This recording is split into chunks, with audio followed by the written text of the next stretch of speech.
വയനാട് തോൽപ്പെട്ടിയിലെ ജനവാസ മേഖലയിൽ പുലി ഇറങ്ങിയിട്ടുണ്ട്.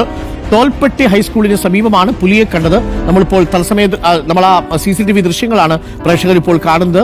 പുലി ഇങ്ങനെ പതുങ്ങി പതുങ്ങി പതുങ്ങി പതുങ്ങി പോകുന്ന ദൃശ്യങ്ങളാണ്. പുലിയുടെ ദൃശ്യങ്ങൾ ഇപ്പോൾ നമ്മൾ റിപ്പോർട്ടർ TVയിലൂടെ പ്രേക്ഷകർ കാണുകയാണ്. ആ ദൃശ്യങ്ങൾ നമുക്ക് കാണാം.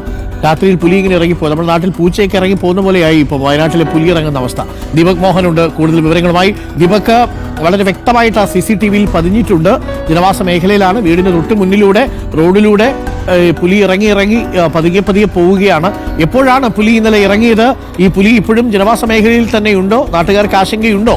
Good morning Deepak. Very good morning doctor Arunkumar. ഇന്ന് പുലർച്ചെ 1:45 കൂടിയാണ് തോൽപ്പെട്ടി ഹൈസ്കൂളിന് സമീപം ജനവാസ മേഖലയിലൂടെ ഈ പുലി ഇറങ്ങിയത്. ഈ പുലിയുടെ ദൃശ്യങ്ങളാണ് സമീപവാസിയായ പാറക്കണ്ടി റഫീഖിന്റെ വീട്ടിലെ CCTVയിൽ പതിഞ്ഞ പുലിയുടെ ദൃശ്യങ്ങളാണ് നമ്മളിപ്പോൾ കാണുന്നത്. ഇന്ന് പുലർച്ചയോടുകൂടി